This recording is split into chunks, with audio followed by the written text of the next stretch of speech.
We're safe from Tsukasa for now, but how long until he finds out the truth?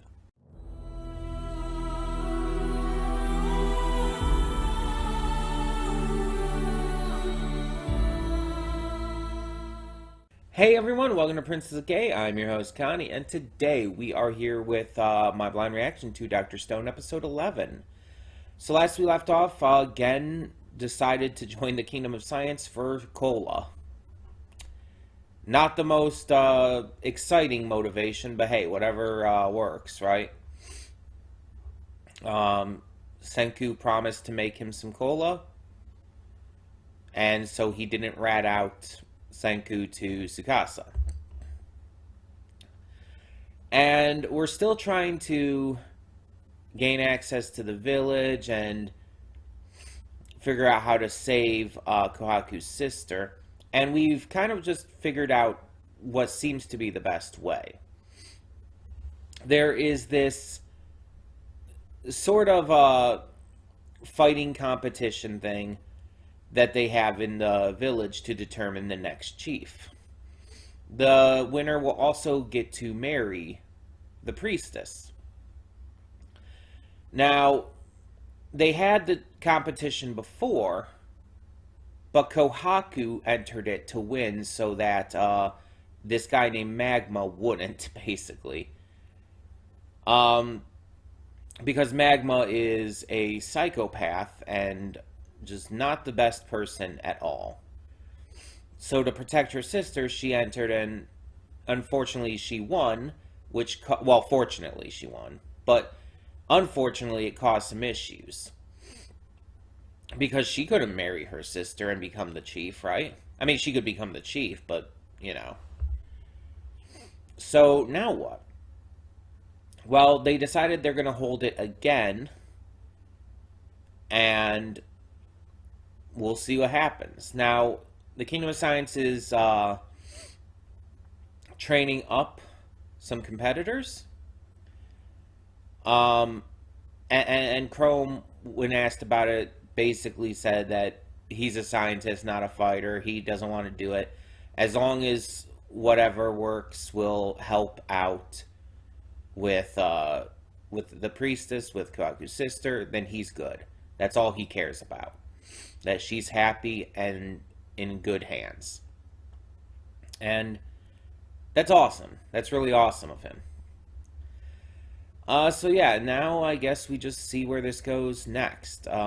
Gen survived being attacked by Magma, and now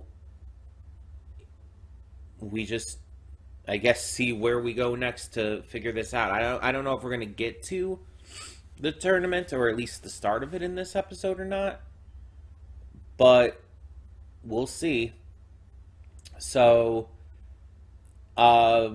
yeah, let's just get into this and hope for the best.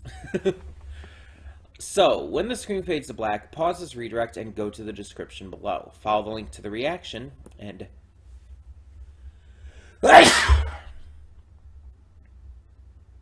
Excuse me. I felt it coming. Ugh. Follow the link to the reaction, and after you watch it, come back here to the redirect and resume play. Because after it fades to black and then fades back in, everything from that point forward will be my afterthoughts and will contain spoilers to the episode. So, that being said, thank you so much for tuning in, and I will see you at the reaction. And we are back, and we'll begin with spoilers in 3, 2, 1, now. So the Kingdom of Science is really shaping up. It's really starting to improve, not only with just the amount of people in it and willing to accept it, but in general, just with its variety of different uses. You know what I mean. I'm not always great at finding the words that I need, but hey. It has a lot of different things going on, and all of it is super useful, and like Senku says, is really all necessary. Like, the least necessary you could think of would probably be the ramen cart, but at the same time, it's like, food is necessary, and hell, it's getting people's attention, getting people to trust in them. We also have a new main member, it seems, Kiseki, who is a crafter, an artisan who has been working for 50 years at his craft. And while glass is new to him, he understands the concept of the material right away once he sees it in action. He knows how to utilize and knows how to shape it and figure it out, and helps them be able to create all these beakers and vials and whatnot that they need to, you know, progress with their science further. The glasswork in this episode is also extremely important because it allows Suika to see. We find out that Suika, as well as Kinro, by the way, who, though he hasn't revealed that yet to anyone besides Ginro, we find out that Suika is extremely nearsighted. She has really bad eyesight to the point where whenever she takes off her helmet, she has to squint really hard to see. And because of that, it causes her face to scrunch up and everything, making her look kind of funny, which she has serious self-image issues about, which I can't, like, blame her for or, like, anything because I have self-image issues. But yeah. We find out that through her helmet, there's the pinhole thing going on, which allows her to see a little better. So her helmet helps her, but it's not perfect in that regard.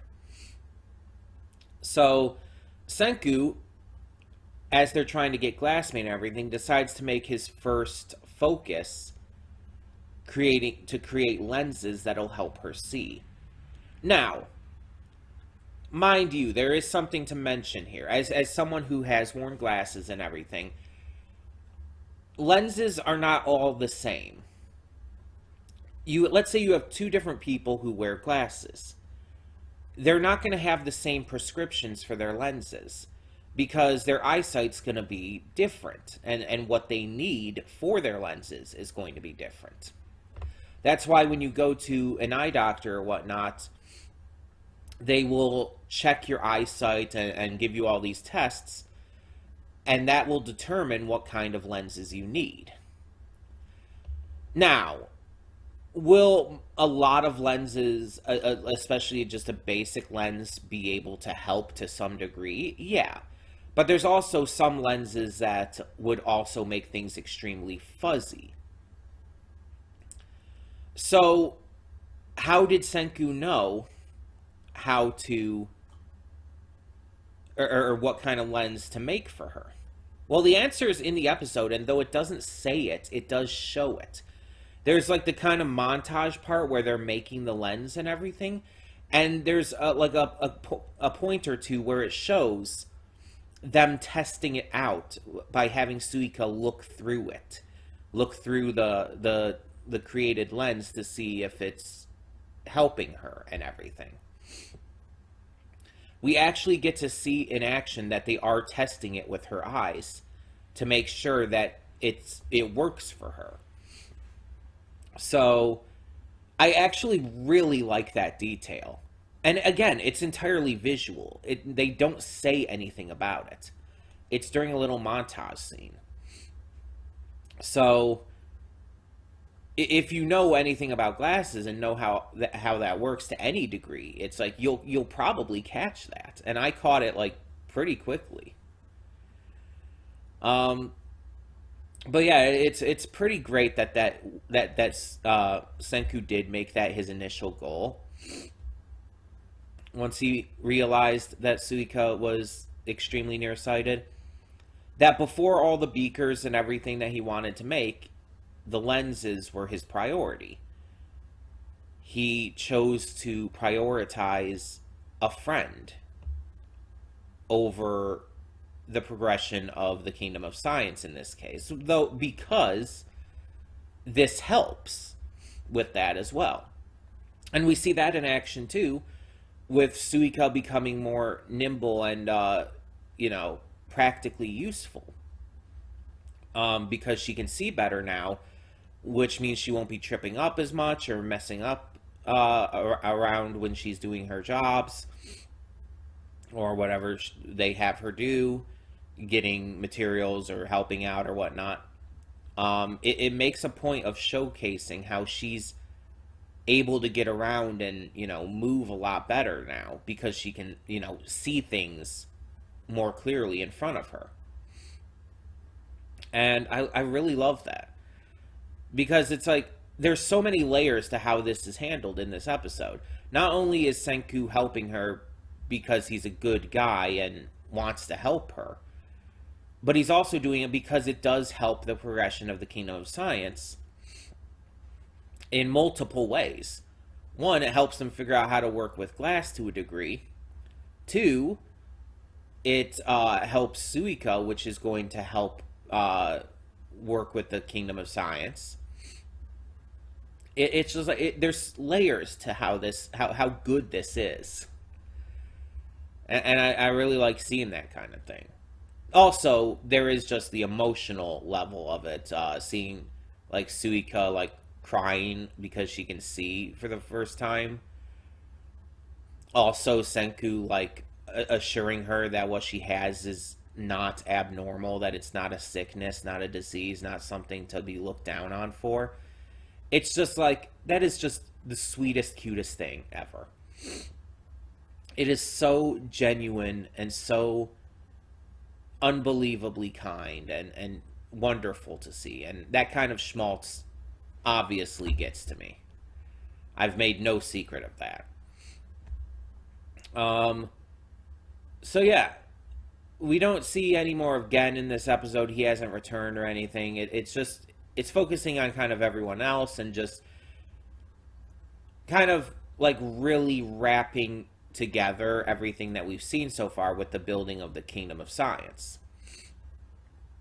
And that's great to see, honestly. It's pretty cool to see like kind of like this big milestone be hit.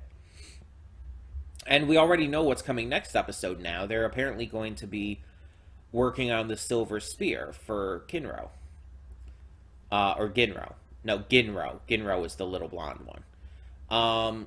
He's going to get his silver spear. And in order to make it, they need to get a material that is apparently dangerous and difficult to get, which could put Ginro's life in danger. And he's telling him this right off the bat. Like, Senku's telling Ginro right away that it's like, this is going to be difficult. This is going to be dangerous. You could die. And I appreciate that he's telling him that he's giving him an out. Because he could just, like, spring that surprise on him. But instead, he gives him enough notice to make a proper decision.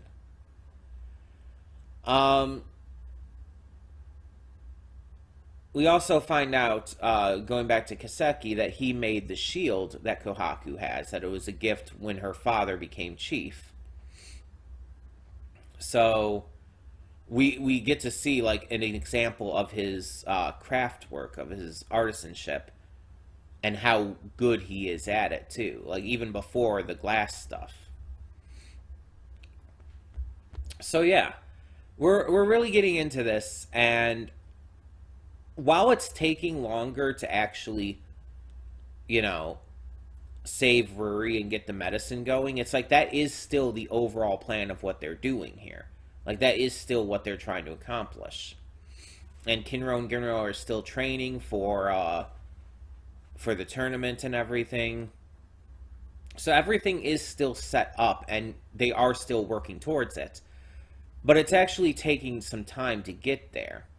Which I could see the argument being made for how that's a good thing. Because they're not just rushing into the next step of the story. They're taking their time to build up to it, as well as increase the Kingdom of Science's, things that they're able to do. My mind is blanking on words today. But yeah.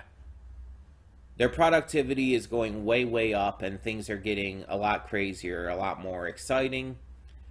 And we keep having like this heart and everything as part of the series too, especially in this episode with Suika. So I'm really liking what they're doing here, and I'm definitely excited to see more. So tell me in the comments below, what did you think of this episode of Dr. Stone? And for now, I'm Connie and I'm signing off. See y'all next time.